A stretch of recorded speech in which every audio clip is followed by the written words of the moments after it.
So I'm going to go ahead and get us started, and I'll talk slow so we give Manisha a chance to join us. So as you all heard a little bit, I'm Megan Fitzgerald. I'm the training coordinator for the Family Treatment Court Grant. I'm going to be facilitating this panel discussion today. The panelists that we have joining us all have a variety of different expertise in the field of substance use disorder treatment, working with folks from very different ages and stages of life. And we also have some folks with some lived experience joining us today. So I'm going to start by introducing Linda Spearman. So she's joining us from Yakima, Washington, where I used to live. I love Yakima very much. She works with Triumph Treatment Services and works with the Yakima County's local family treatment court team. Linda, would you mind just telling us a little bit about yourself, your work, and anything that you know from your experience is the most effective in helping people work to achieve a stable, long-lasting recovery? I have been an SUD for a little over 20 years, and I have worked with, I spent most of my early years on that reservation, and I did drug court for the reservation. And then when I moved up here, I started working with family treatment courts and the courts involving parents getting their children back. And in today's world, I work just with women. I don't work with the men anymore.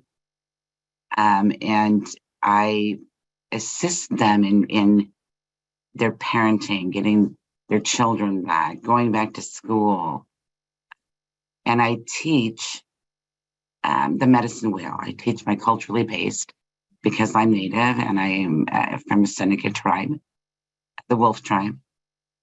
And I believe that giving them enjoyment and laughter and knowing that they're going to be okay is a big, big feat in itself. And if you can get your clients, your patients, to believe in themselves again and have fun in their life today, it's going to go a long ways. Does that help?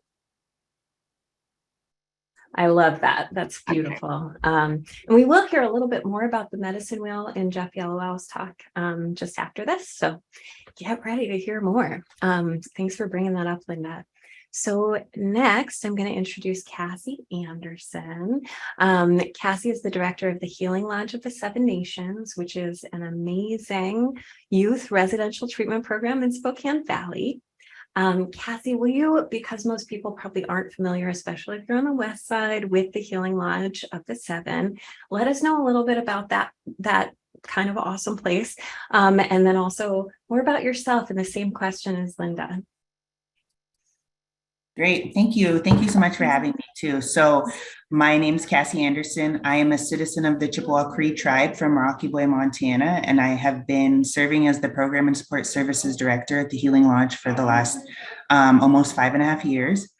The Healing Lodge is a youth residential treatment facility. We house adolescents aged 13 to 17. Primarily, we serve Native American youth. However, we are open to anybody that needs our services.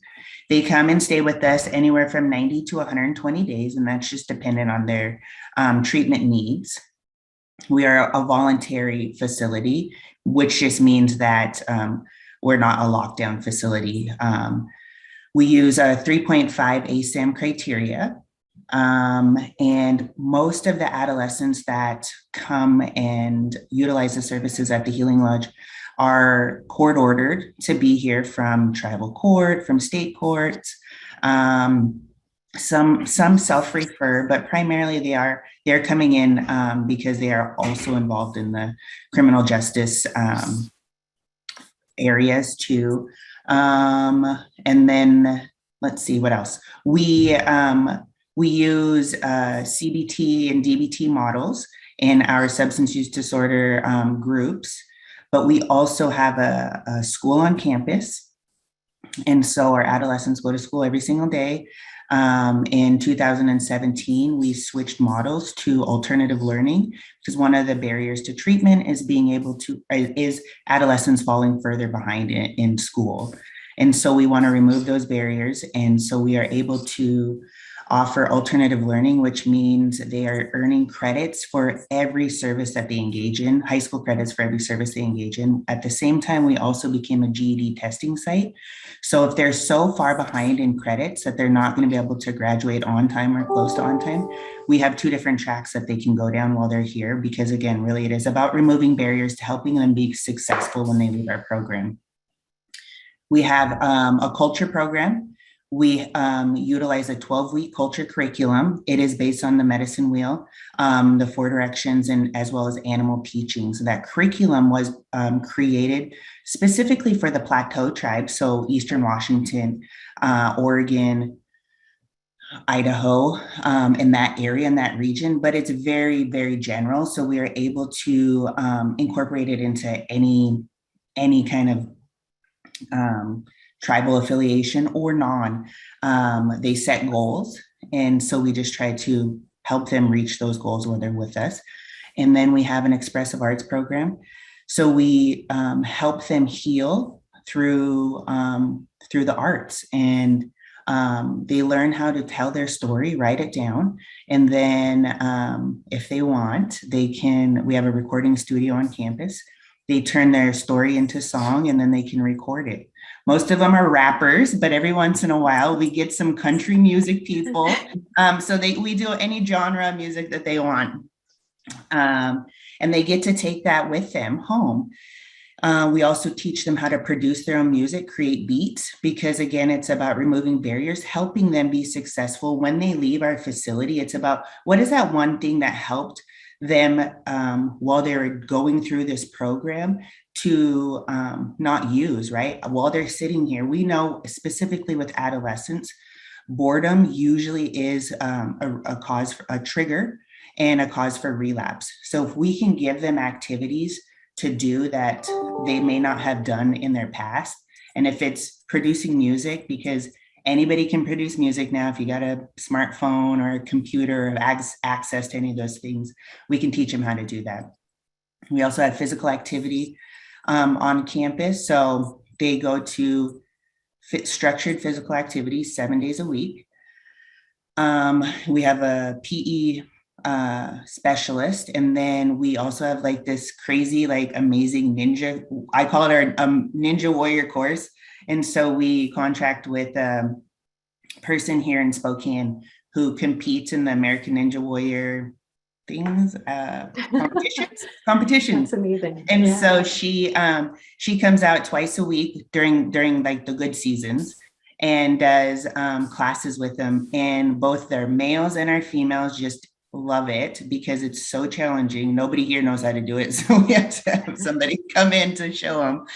And we're on 51 acres. We have a walking trail on campus. So we try to keep them really busy and active for lots of reasons. One, it gives them an opportunity to try different physical activities to help with their healing process. But 2, we hope that we like burn out all their energy so that we see reduced behaviors.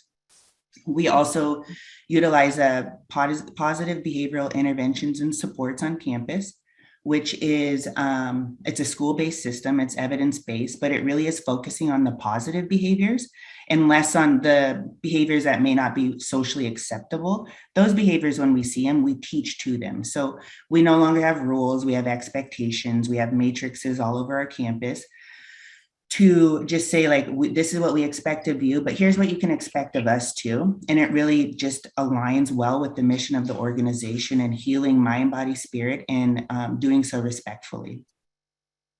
I love that, Cassie. Thank you so much. That's amazing. So I just want to highlight a couple of things. So one, I had no idea that you and Linda are both using the medicine wheel. So how cool is it that we have this like, connection between all of these different topics? I love that you mentioned expectations. So clear expectations create safety for folks who have had trauma. It's also really important for our court participants, right? If they know what they've got to do in order to maintain compliance, they can maintain compliance. And then I just also want to mention the reason that we brought Cassie here is really this program has so many different ways that they're supporting these youth, right? I mean, we're mostly working with adults that are trying to achieve recovery, though we know that you have to help the whole family. You can't just help the parent. And in some cases, we do have to work with the teens, and I'm sure many of your other court participants also might have teens that you have to think about, if your court has a juvenile court, for instance. So thinking about the Healing Lodge of the Seven Nations as a place to consider is really important. And then also thinking about how we can bring that into the family space, right? When we talk about substance use in court, we tend to be like, how many days have you been sober, right? But couldn't we say, when was the last time you went to a ninja competition course? Can you tell us about how that impacted you? And how did you bring community into your life? How did you think about those dimensions of spirituality and physical fitness, activity, keeping busy? We all know keeping busy is important. So anyway, I won't keep talking, but I want to just thank you so much, Cassie, for joining us. I'm going to switch over to Manisha Jackson, who is joining us from the Family Treatment Court in King County, Washington. So lots of experience there. Manisha, can you just tell us a little bit about yourself, your work, and really what you believe is the most effective in helping people that you work with achieve stable, long-lasting recovery? Well, hi, my name is Manisha Jackson, and I am a family recovery support specialist with Family Treatment Court in King County.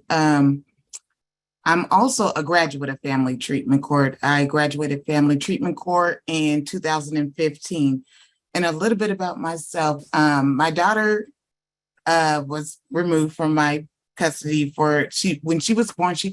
We both tested positive for substances, which was PCP. And initially for me, I had my family there with me, and we advocated at the FTDN.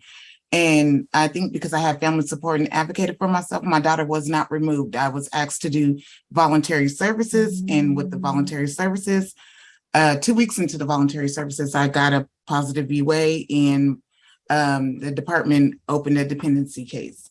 And one of the things I always share with the participants that I work with is honesty, and how honesty can be really helpful, because when my dependency case first opened, DCYF did not know that they had to order a special test to test for PCP.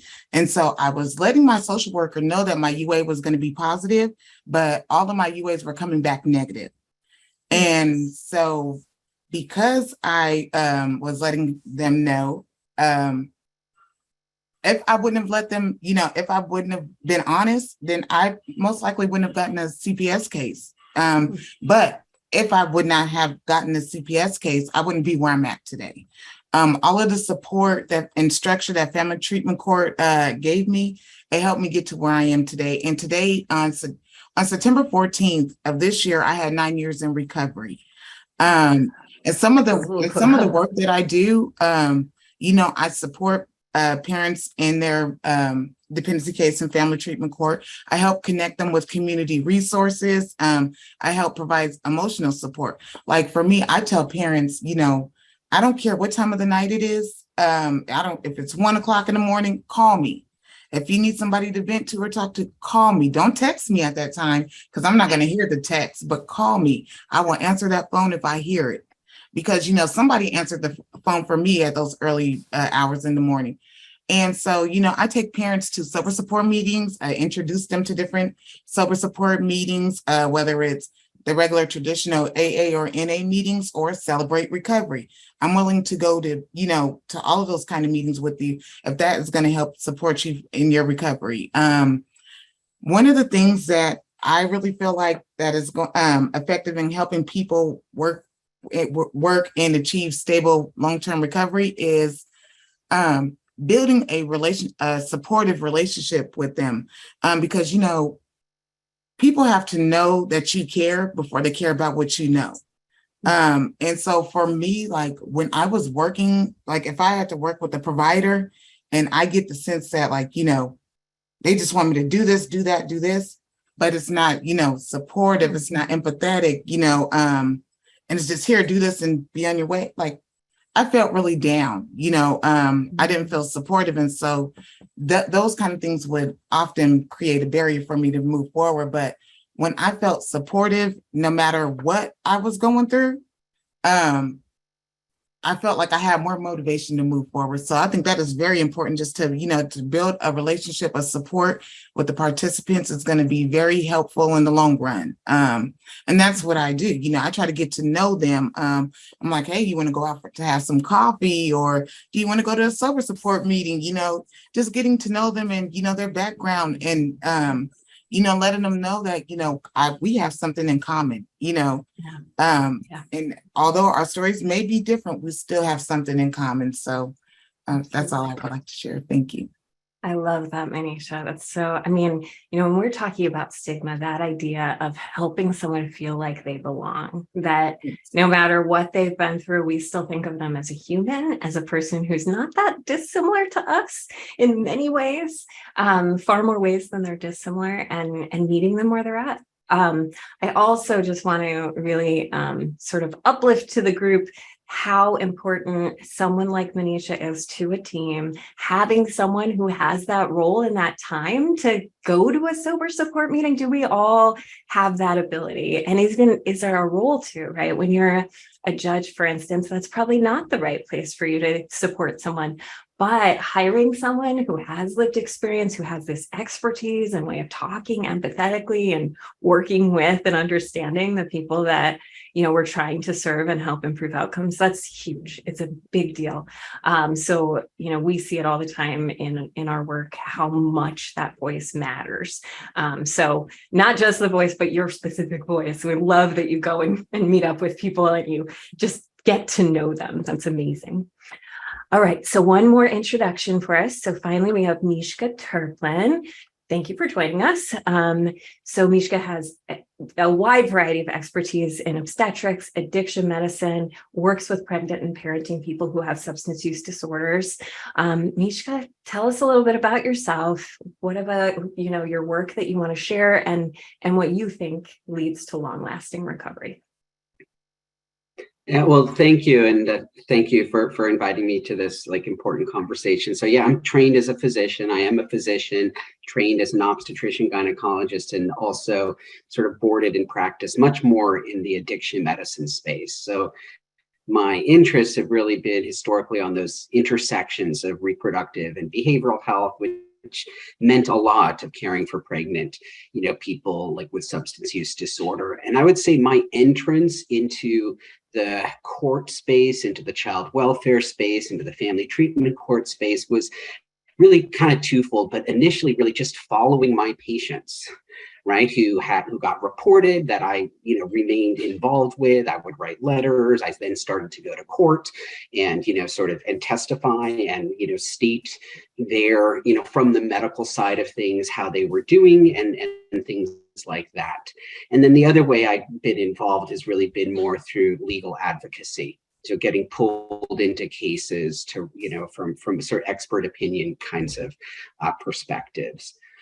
And I really, to me personally, and as a clinician, I think that another interface, which is, between medicine and public health and law and social services to some extent is, there's not enough of an interface between that and a connection. And I really view my work in courts as being identical in really principle and practice to my work in clinical care settings, which is, to support and advocate, for, the people that I have the privilege of serving. In terms of what, the question, what is most effective in helping, the people that I've worked with to achieve long-lasting recovery, I think it's important, I've worked mostly clinically in the addiction treatment space, but I want to make clear that the goal of addiction treatment is not more treatment categorically. The goal of treatment is, recovery. And recovery there's as many paths to recovery as there are people in recovery. And recovery is really defined by the person themselves. And that definition can, shift and change over time. I think sort of the pieces that everyone else has spoken to, like, eloquently and perfectly on this, the pieces are, connection, support, being, and one thing that I can try to provide is, and I think Manisha said this, I will, I'll listen. I can't, that great aphorism that I'm just fumbling in my head right now, but the idea of creating welcoming environments in which, yes, we want people to be honest, but as a physician, like, people have very good reasons, legitimate reasons for non-disclosure. So the onus on disclosure or honesty is really rests on me and on my, care team, not on the patient. So we have to think about making ways in which disclosure is safe, and that rests upon, addressing, acknowledging, and then overcoming, legitimate mistrust that people bring, to when regardless, clinical care. Yeah, pretty much every space. Yes. Yeah. No, that's great. Thank you so much for the introduction and for giving us a little bit of context. I was recently listening to a book on tape of a therapist who's talking to new therapists, because I'm finishing up a master's program in mental health counseling. And she said that one of her supervisors asked her, like, do you think people lie in therapy? And she was like, no. And he was like, everyone lies in therapy, everyone. And that's therapy. Like, there is no confidentiality, like, you cannot tell other people what's said in that room, but everyone wants to help people to feel like they're good, I guess. And until you have trust, until you have a baseline of relationship, that people aren't always going to be honest. And we have a hard time with that in the court, right? What do you do when someone lies? Well, it's normal. They're just protecting themselves, right? But how do you deal with that? So I love that you brought up that really important idea of, non-disclosure, like going into the doctor's office is not always a great thing, to be honest, in some cases, but also it is the best thing, to be honest. So it's trying to find a way to make that safe is really, really important. All right, so we had a question from one of our team members who asked if we could describe the role of a treatment provider on the family treatment court teams, and like how treatment recommendations, levels of care, how we should figure out all of that stuff. So I was going to ask Linda, if you wouldn't mind speaking to this. Manisha, do feel free after to pop in with anything that you might have experience in as well. Okay, so I've been with family treatment court for quite a while. And not all facilities do the same thing. So I can just tell you what we do. And we do a full assessment. And I also like bringing in information from the referents, because they're a big help to us. Because again, people are not always truthful. And so, the outside, being the referents, are a big help for us. And a lot of the talk is they would rather go lower than higher. But if they're at the point to where they're having to come into family treatment court, many times it is a higher level of care that they're in need of. And when they come out of there is when I get them. When they come out of inpatient, or coming right from the street, they're put into a stabilization level for a little bit to make sure that their body's clean, their mind is a little bit on track, and then I start them in IOP. And I don't have a set amount of time, and my courts are aware of this. Many treatment facilities say 72 hours. Maybe a little bit more, maybe a little bit less. No, I don't give any set time, because I listen to what they're saying. I watch their actions. I'm with them constantly. And I also follow them all the way through. So I take them from level 2 all the way out the door when they're done with treatment completely.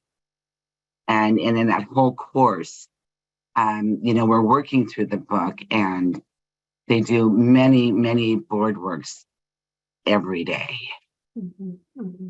And so the courts, because there's other treatment facilities in the court where I'm at, they don't practice the medicine wheel. So I do it a little differently. And it takes some people in my outside world to adjust to how I do things. And it, go ahead. Yeah, I like that. Like, you have to bring your own sort of personhood to your work just as much as, Yes. any of these pieces are, because you're really like, what you bring to the team, what you bring to that family is really what helps probably the most, those relationships with you and the trust they have in you. So I think that makes so much sense. Yes. How do you navigate reporting to the team and making sure that you're respecting your clients and making sure the team knows what they need to do to make decisions? I simplify when I can. And we have staff meetings, and where we can be a little bit more open and a little bit more out there. And again, I'm blessed because this team knows me. And a lot of times I don't always have a good filter going on, when I need to get things across, because a layman person cannot see as we see, because we see them in a different manner. We see the deepness in them. We see that different part of them, where many other people just see what's in black and white. Well, we don't live black and white. And so it's a hard thing to maneuver at first. And maybe it's easier for me because I've just been doing it for so long. And for me, each client is different. You have to find them. They can't come to you. So you have to go to them. And Cassie, I used to do youth on the reservation. And I've been trying to get youth into this office for a long time. So maybe we'll talk about that one day.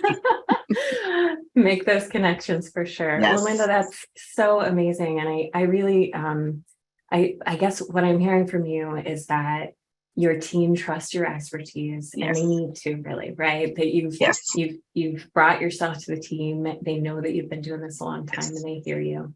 And that also, you're willing to share that, and you're willing to bring in what you know and let people know, that you trust, that these clients, and that therefore you're able to bring the information that you're able to bring to that team, which I think is really important.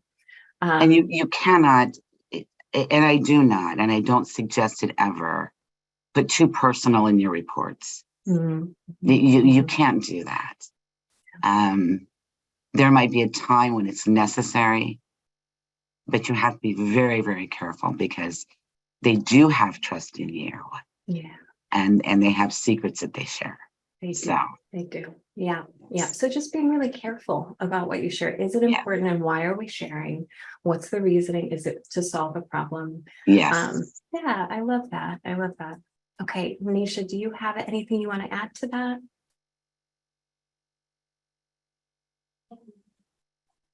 Well, I don't have much to add to it, but I'm going to speak from the consumer standpoint.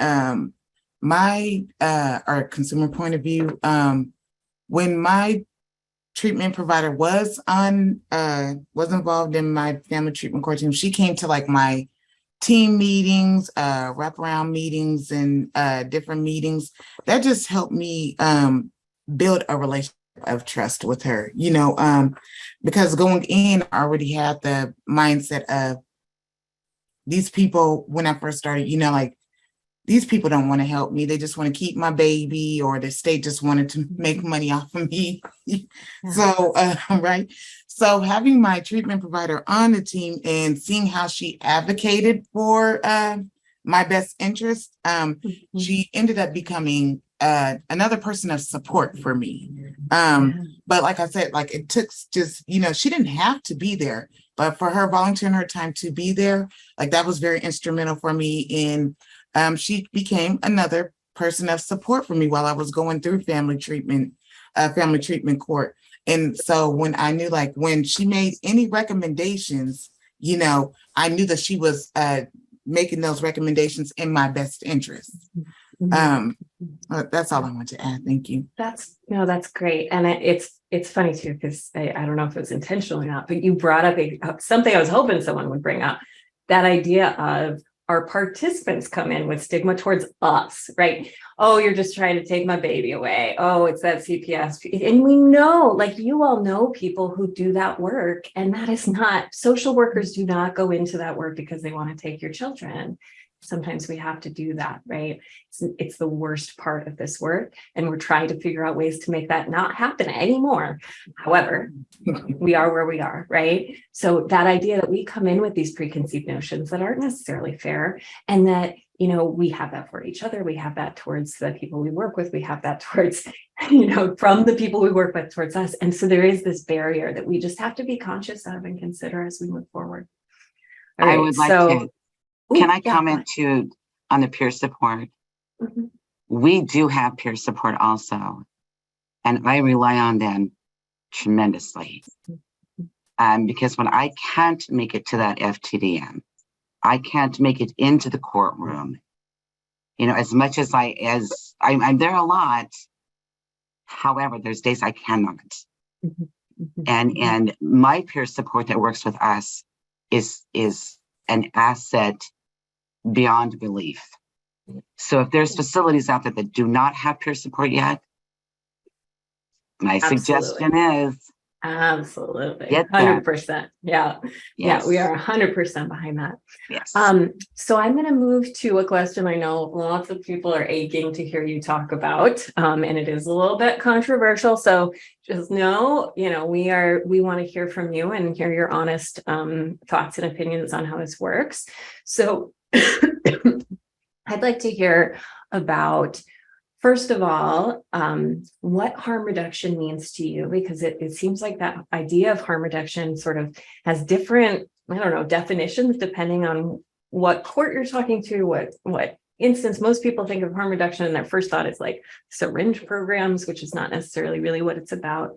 To me personally, harm reduction programs are thinking about, the policies, programs, whatever you put into place that helps to minimize negative health outcomes and particularly negative outcomes for families and children associated with drug use, and that in turn we are trying to reduce shame and stigma that stops people from coming into treatment, right? So I'm not saying you come into treatment court and you have to be perfect from day one. I'm saying, what can we do to get you off of the worst of your drugs? And then we'll work on all the other little steps as we go and help you to meet your goals, because we all know that the most successful, I can mostly say mental health outcomes, but substance use outcomes as well, come with people who are leading their own treatment and making their own goals and looking towards their own future. So that's my opinion, but I would like to hear from Mishka first, because you've been quiet for a little bit. What are your thoughts as a physician about harm reduction? And I know people particularly would love to hear about whether the idea of abstinence only is the best way to go, because most courts, I think all courts in Washington, have that as their main bottom line.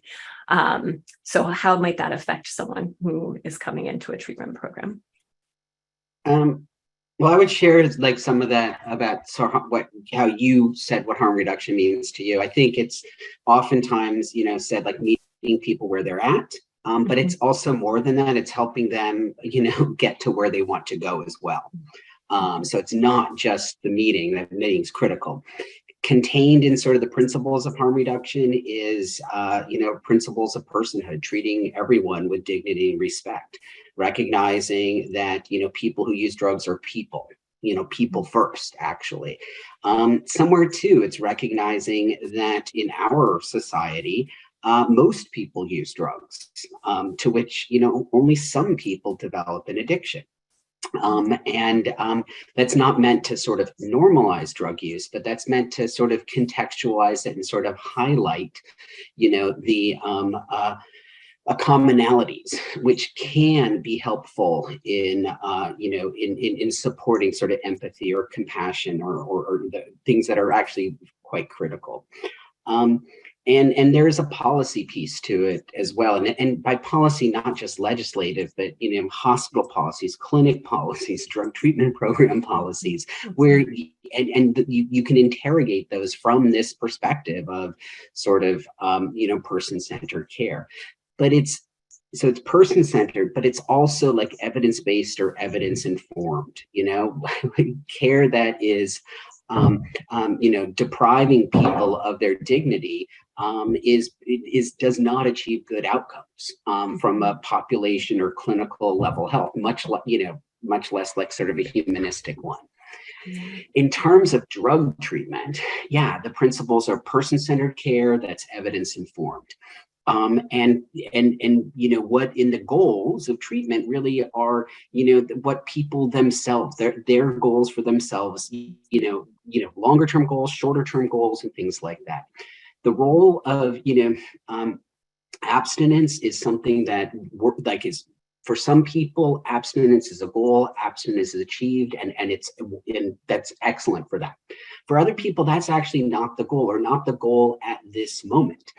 And, and it's somewhere it's a little bit from a clinical perspective can approach an absurdity, right? That we apply abstinence in addiction treatment, but not actually in other disease states. So when you take care of somebody who's got diabetes in pregnancy, right? And their blood sugars are, kind of going up, not well controlled, we see them more frequently, actually, we adjust medication doses, to try and optimize that. We work with them over, sort of nutrition and exercise and things like that, and that's all actually harm reduction.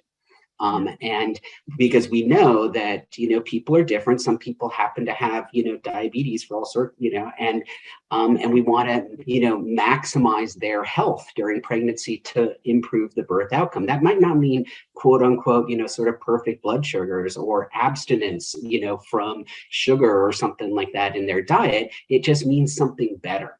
And the same is true, in addiction. We know that people yes, if you stop smoking cigarettes, better outcomes than continuing to smoke, but decreasing even by 1 cigarette a day has measurable improvements in birth outcomes. So the goal of abstinence is can be sort of an ideal goal, maybe a universal ideal goal seen from a certain perspective, unrealistic, from recognizing that most people use drugs in society, but really needs to be individually kind of determined. So when it's important, I support it. When it's not the goal at that point in time, that's okay. We're going to work on reduction first. Yeah, that's so amazing. I really appreciate that perspective. Does anyone else want to share about this? Cassie, you've been quiet for a little bit. If you like, up to you.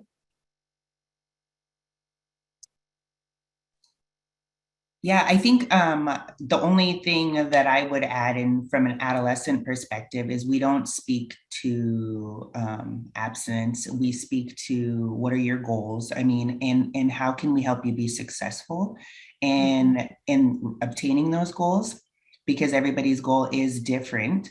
And so for us, it really truly is about what does success look like for you? And it varies.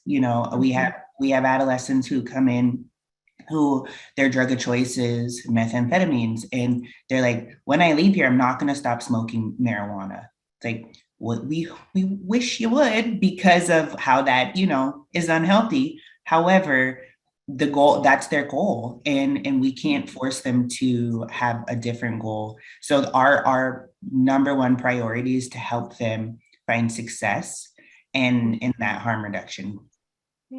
Yeah, I love that. Well, and it sort of opens that door to you've created a goal and you can stay at that. So maybe you are using marijuana, but you can stay at using only marijuana and you're not moving into fentanyl or you're not moving into other spaces. I do wonder, because of a conversation I had recently with a coordinator, is there a difference? This might be a Mishka question. Is there a difference between someone who is addicted using marijuana versus, and not that they're addicted to marijuana, someone who has an addiction to, say, fentanyl using marijuana, and someone who does not have an addiction to fentanyl using marijuana? I don't know the answer to this, so maybe you do. I'll try to be really brief. Like, I mean, cannabis is complicated more than other substances, in part because people do use it for the self-management or self-treatment of conditions. And there are data that for some, medical conditions, there are benefits, to cannabis. There are also, harms. That's true of Medicaid. That's true of lots of things.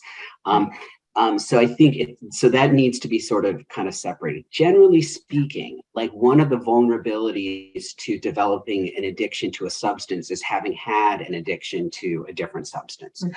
And so I do think, like, when especially with adolescents, like when you have those conversations, is like people, informing them that they're not like, they're different than some of their, cohort in school or not in school, like, that they have increased vulnerabilities to, to developing a use disorder, to where like to sort of manifesting the negative consequences of use more than some of their peers do. But people who are in recovery from one substance can, use substances in ways that, are safer and don't categorically at all, like, develop a use disorder. Yeah, I like that. So, I mean, so you're saying it might be a little bit individual, as it turns out, which, I mean, that makes a lot of sense, right? That, as we're thinking in the courts, we're often thinking, this is our rule, this is our policy, this is our procedure. But I wonder if there could be some space for coming to the person saying, okay, what's your substance of choice? Let's get you off of that, and then we'll take the next step. Much like if you come in to the court and you say, here's your list of all the things you have to do, and then you'll finally get your kids back, people are like, whoa, like that's a huge list. Whereas if we can break it down, we can look at it bit by bit, we can help people to create their own goals, then that gives them a little bit of hope, a little bit of leeway, I guess. At least that's my take on it. I really appreciate that perspective.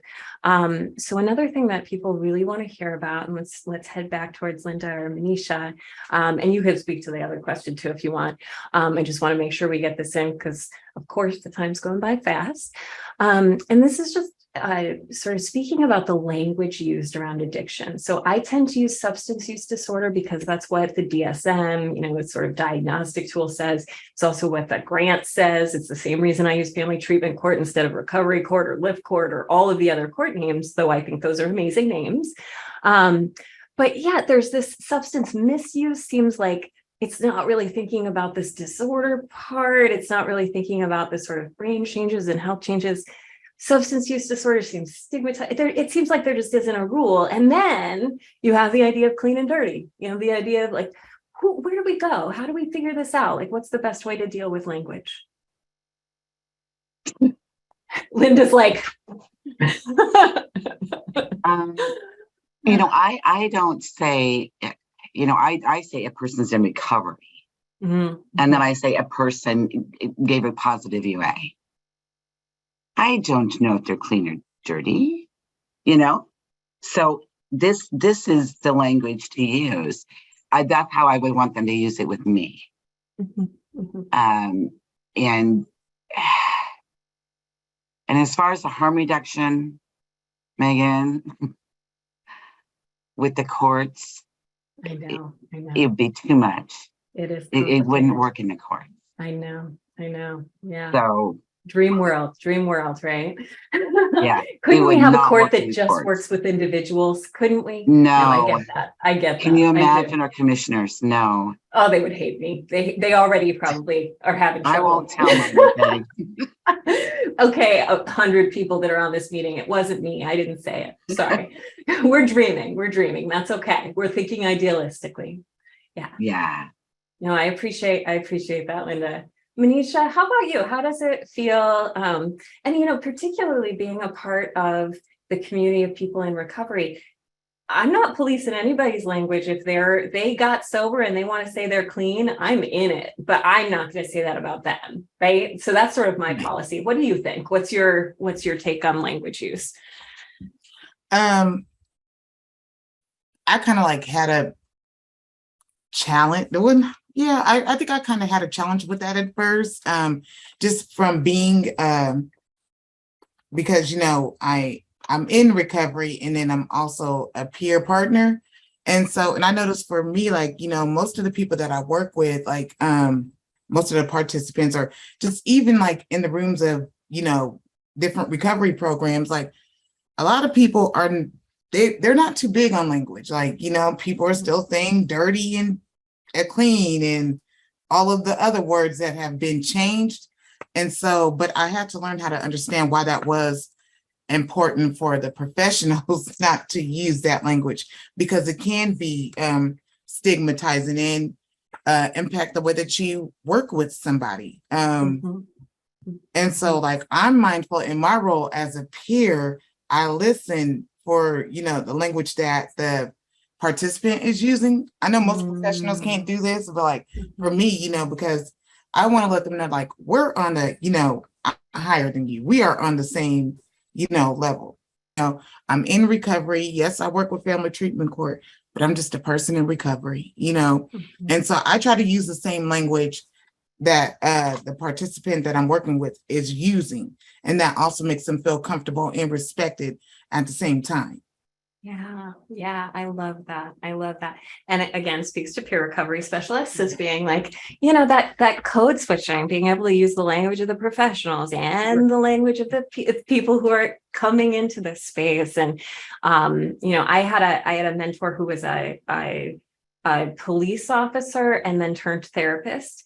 And he said to me once that if he doesn't swear during his sessions with cops, because he has a lot of cops come to him, if he isn't swearing, they aren't listening. It's like the trigger to turn on and so he's like, I don't recommend swearing every other word, but I kind of do. Maybe not though in this space, because he's my professor. He'd never sworn in front of me, but that ability to sort of work with people where they're at and hear them, I think that's great. Any other thoughts from anyone else, or should I move to the next question?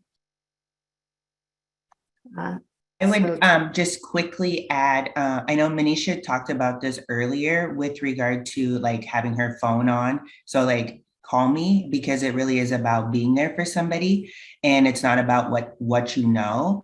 And so I think in terms of this same topic with stigma, and it's really about respect.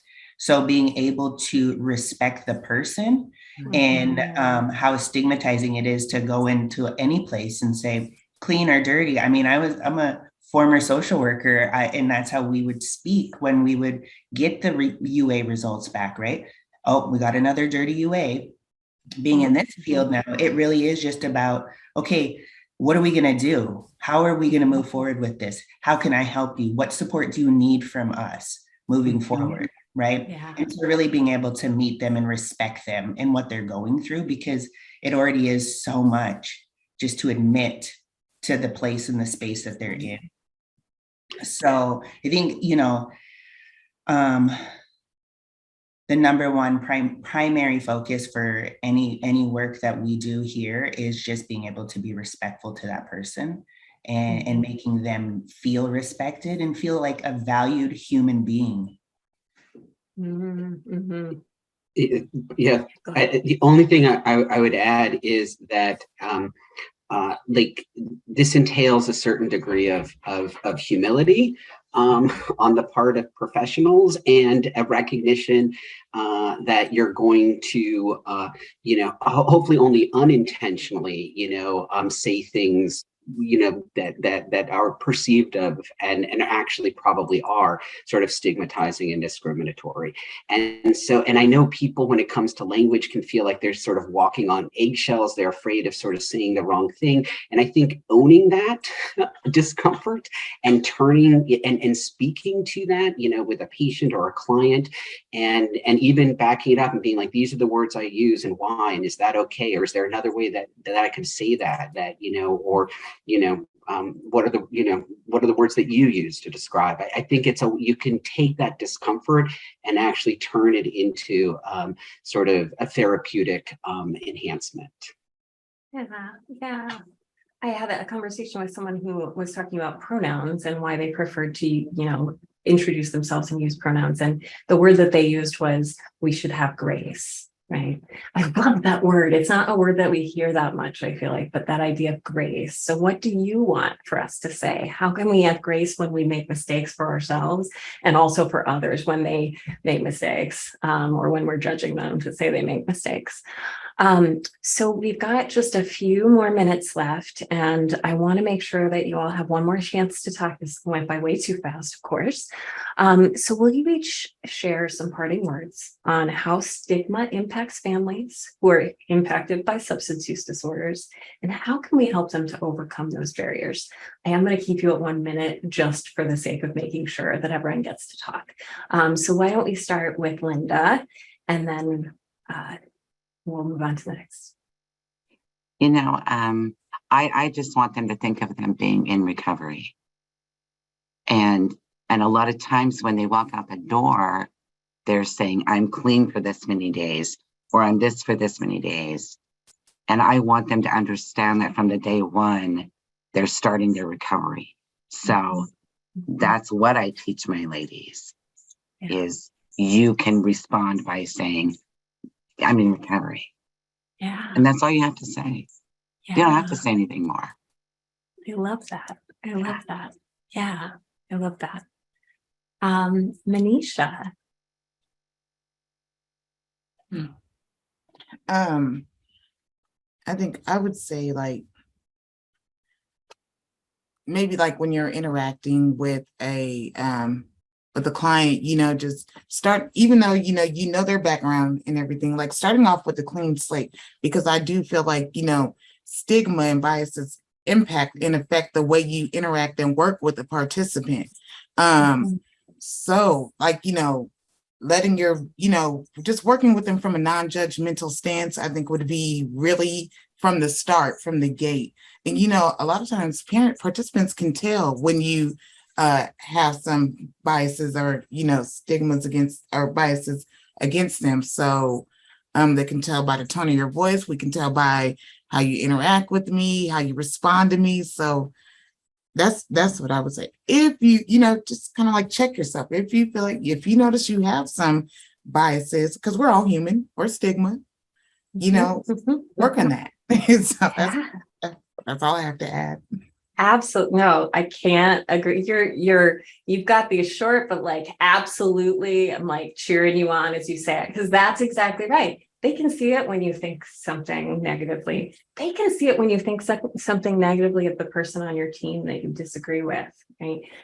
We are all connected to each other in ways that can't even be described. We know when we are judging other people. We can see it on your face, from your body language, how you're interacting.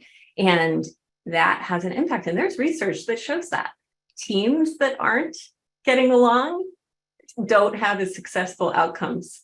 It's such a strange thing. I mean, we talk about collaboration, but it's backed up by research. Let's see, Mishka, can you give us a minute?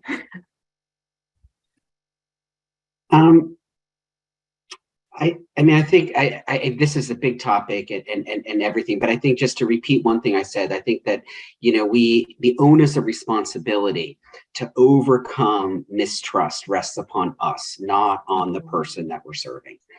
Their mistrust is legitimate, and our mistrust of them is grounded really in prejudice. And And so, one way we do that is actually, sort of by listening to people and truly listening, being engaged, and, making eye contact, using people's names, operationalized empathy. The second thing is to kind of think about, to try and look at your system through the eyes of somebody else, and every step along the way, all the different people that they encounter, all of the brochures that are written. I think sometimes a really good exercise is to look at what your documentation is, what's your publicly facing materials. Does it reflect these principles, of respect and dignity? And yeah, so I'll leave it at that, but because I think there's like really very basic concrete work that you can do that can really, transform the environment into something that is more welcoming. Absolutely. I love that suggestion. And I mean, I would encourage courts to just spend a meeting in your courtroom, look around, see, does it enhance your ability to feel safe, to learn, to feel connected, to grow in community? And if not, how can you change that? So it's lovely. Same with policy and procedures manuals. And I talk about that all the time. All right, Cassie, you're up. Can you share a little bit on what you think stigma, how stigma impacts us and how we might overcome it? Yeah, so in 2014, the Healing Lodge partnered with Harvard School of Cambridge Health Alliance School on Addiction, and so they've been doing research on the 7 nations here over in Eastern Washington, Idaho, and Oregon, really about how can we assist people in recovery when they return to their home communities. One of the things that came up was this stigma around mental health disorder and substance use disorder, and being able to fully heal the individual, but also the community. And so stigma is such a big thing in tribal communities, but I mean, it's so relatable to anywhere. And so what we're doing is we're creating a Tools for Mental Health. It's essentially a mental health first aid training manual that's specific to working in tribal communities or with tribal people. Our goal is to be able to remove the stigma around mental health disorder, because when we can remove that stigma, then we can start actually really healing that mind, body, spirit, healing the individual, and then healing the community. And so stigma is it's so much. It's being able to remove that so then we can actually get to do the real work, the healing, that part of it. So, and again, whatever that looks like to the individual or the community. So when I hear this question, I'm like thinking shame, labels, but then knowing the resilience of people, like people in these situations that you're working with, that I work with every day, they're so resilient because they're here. They're still here and they're still fighting. And Absolutely. That's amazing. And it's so empowering for them too. And so to keep uplifting them. Yeah. And so Yeah. that's all I got to say. We hear about this idea of hope a fair amount with the family justice programs. There's a researcher, Chan Hellman, who's done some work around child welfare and help. And I think that idea of hope is so important. It's one of the reasons why we asked our next speaker, Jeff Yellowtail, to join us, because he speaks about hope. He speaks about how important it is to just believe in people and let them see that and know that. So I'm so glad, Cassie, that you ended with that. We will all look forward to that manual coming out. I think, I would be happy to share that with our groups, because I think there's a real need for those sorts of resources. I just want to thank you all. This has been amazing. I wish I could have you for 3 more hours, but they also requested last year that we make the meeting a little shorter than we did. So this is the time we got. But you made it really impactful, and I cannot tell you how much I appreciate it. To everyone that's out there listening, we're going to go back to that other Zoom room. I'm going to open that up in just a minute. So I'm going to close this one out. There will be a recording so you can share it. And we will see you back at 11:10 to talk about life choices with Jeff Yellow Owl, who will be joining us there. Thank you all so much. I really appreciate it. We'll see you again next time, I hope.